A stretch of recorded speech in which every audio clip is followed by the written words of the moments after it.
Então Jesus estava colocando aqui uma menção da destruição do templo, e ele prevendo que aquele templo, que com certeza era muito majestoso, que admirava os olhares dos discípulos, aquele templo seria destruído, não ficaria pedra sobre pedra. E que isto era uma indicação do fim dos tempos. Era interessante que a gente pudesse pontuar aqui, a gente pudesse observar o seguinte, que se fala em fim dos tempos, ou seja, de um determinado tempo, ou de determinados tempos, né?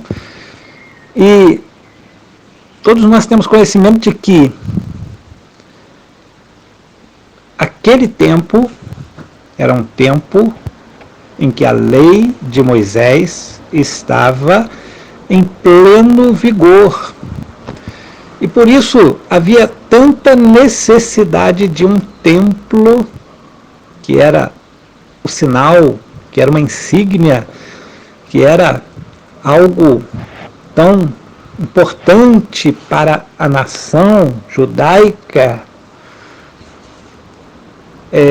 poder ter ali o seu emblema maior, que era aquele templo criado ou construído por Salomão, idealizado por Davi, o grande rei Davi, e agora construído por Salomão, o homem que recebeu a sabedoria de Deus e se pronunciou sobre vários temas importantes. Muitos deles estão na Bíblia, né? Registrados em alguns livros, ou numa boa parte dos livros da Bíblia está registrado sobre Salomão, e da sua sabedoria, do seu esplendor, do esplendor do seu reino. E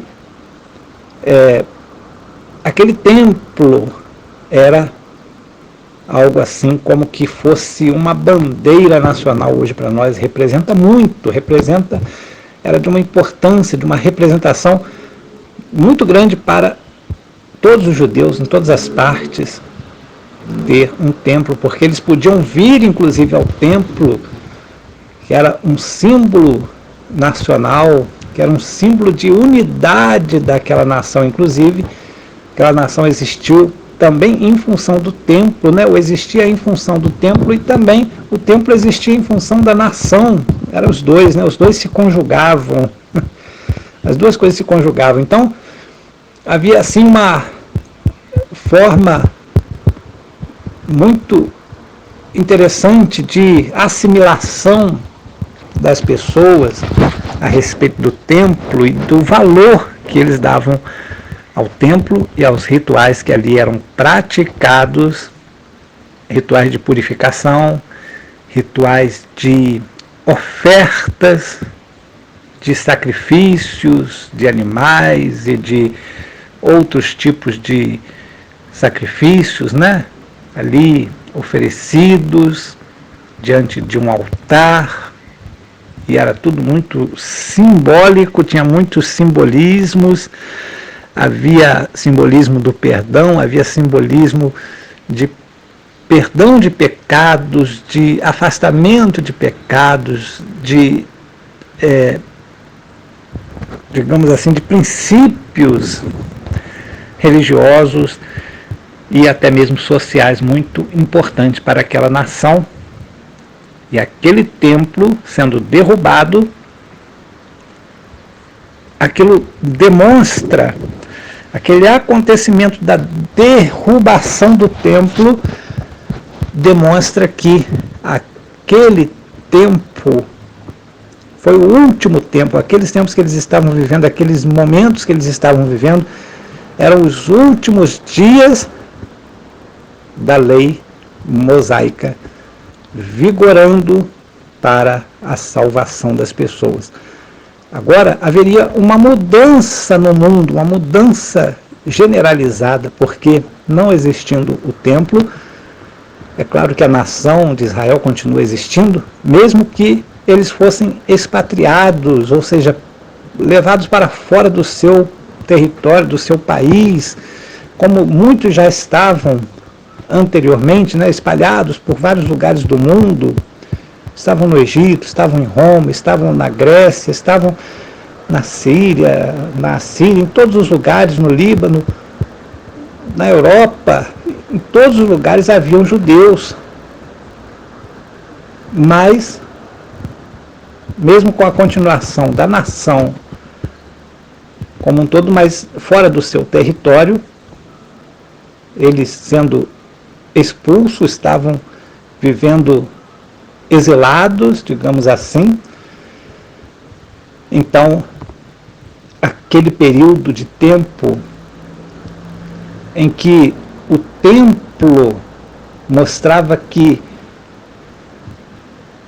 Deus estava ainda se utilizando daquelas figuras ritualísticas do culto judaico para que as pessoas pudessem entender a salvação. Agora havia uma mudança e aquele tempo estava no fim. E foi um final do tempo, um final daqueles tempos. Jesus então colocou isso aqui. É bem interessante a gente observar este aspecto desta situação que Jesus coloca. Jesus coloca um final de um tempo, ou final dos tempos da lei, porque agora as coisas mudariam. Agora havia uma nova revelação de Deus, porque o reino dos céus estava chegando. E o reino dos céus, através de Jesus, através da pregação de Jesus, através do Evangelho, através das boas novas, agora estava para ser instaurado na terra, estava se instaurando através da vinda de Jesus. A vinda de Jesus representa a instauração de um reino, como nós falamos, é um reino não material, é um reino espiritual. E agora as pessoas deveriam se basear não pelo aspecto físico, pelo aspecto que norteava aquelas figuras do templo israelita, do templo judaico, ou das leis judaicas, mas agora todos deveriam entender que através de Jesus, através do Evangelho, estava sendo propagada a remissão dos pecados, a volta para Deus através de Cristo e através da incorporação das metas espirituais na vida humana.